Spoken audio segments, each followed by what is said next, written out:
ஜெபிக்க மனம் இல்லையா? வேதம் சொல்லுகிறது, கேளுங்கள் அப்பொழுது உங்களுக்கு கொடுக்கப்படும் என்று ஆண்டவராகிய இயேசு கிறிஸ்து ஜெபத்தை குறித்து ஒரு வார்த்தையில் சொல்லியிருக்கிறார்.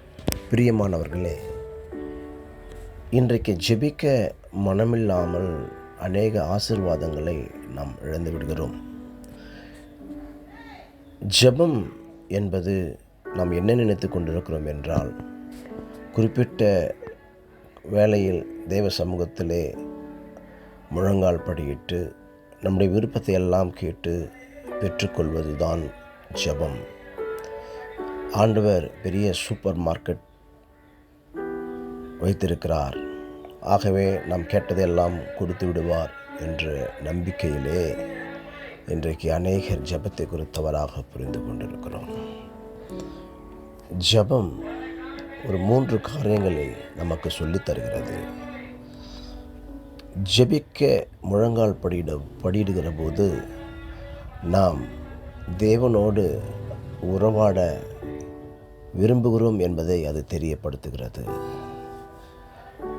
அவர் பயத்தின் ஆவியை நமக்கு தராமல், பலவீனத்தின் ஆவியை நமக்கு தராமல், அப்பா பிதாவே என்று கூப்பிட பண்ணுகிற புத்திர சுவிகாரத்தின் ஆவியை நமக்கு கொடுத்திருக்கிறார். தேவகுமாரனாகிய இயேசு கிறிஸ்து தன் பிதாவை நோக்கி அப்பா பிதாவே என்று அழைத்து தன் உறவை புதுப்பித்து கொள்வது போல, நாமும் ஜெபத்தில் அமரும் போதெல்லாம் நம்முடைய உறவை புதுப்பித்து கொள்ளுகிறோம். 2வது காரியம், ஜெபம் என்பது தேவ சமூகத்தில் தேவனை நோக்கி நான் முழங்கால் படியிடும் போதெல்லாம் தேவன் எவ்வளவு மகா பெரியவர் என்பதை நமக்கும் உணர்த்துகிறது.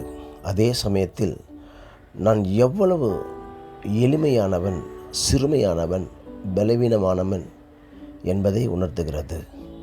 ஆயினும் மலைக்கும் மடுவுக்கும் உள்ள வித்தியாசத்தை பாராமல் நான் அமரும் போதெல்லாம் என் ஜெபத்தை கேட்டு பதில் கொடுக்கிறவராக இருக்கிறார் என்பதை அது நமக்கு சொல்லித் தருகிறது.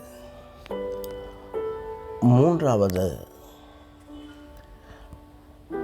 நான் தேவ சமூகத்தில் முழங்கால் படியிட்டு அமரும் போதெல்லாம் சக மனிதர்களை குறித்து ஒரு பாரத்தை அது தருகிறது. என்னால் எந்த மனிதனையும் மாற்ற முடியவில்லை, யாருக்கும் நான் பயனில்லாமல் இருக்கிறேன். ஆனாலும் அவர்களை குறித்து நான் தேவ சமூகத்திலே சொல்லுகிற பொழுது, அவர்களுக்காக ஜெபிக்கிற பொழுது, மனதுருக்கத்தின் ஆண்டவர் என் ஜெபத்தை கேட்டு அவர் அநேகரை ரட்சிக்கிறார் என்பதை நான் அறிந்திருக்கிறேன். நான் முழங்கால் படியிடும் போதெல்லாம் நான் இன்னும் சக மனிதரை நேசிக்கிறேன் என்பதையே அது எனக்கு சொல்லித் தருகிறது. ஆம், ஆண்டவராகிய இயேசு கிறிஸ்து ஊழியத்தின் ஆரம்பத்தின் முதல் கடைசி வரைக்கும் ஜெப வீரராகவே அவர் இருந்தார்.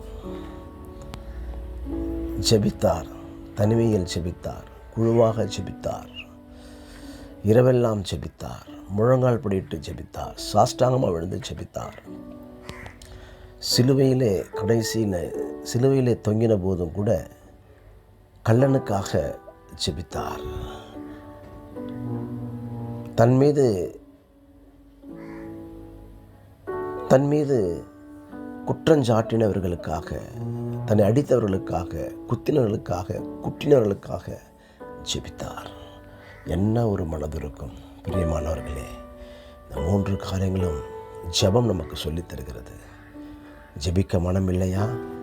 திரும்பவும் இதை கேளுங்கள். தேவன் உங்களை ஆசீர்வதிப்பாராக. ஆமென்.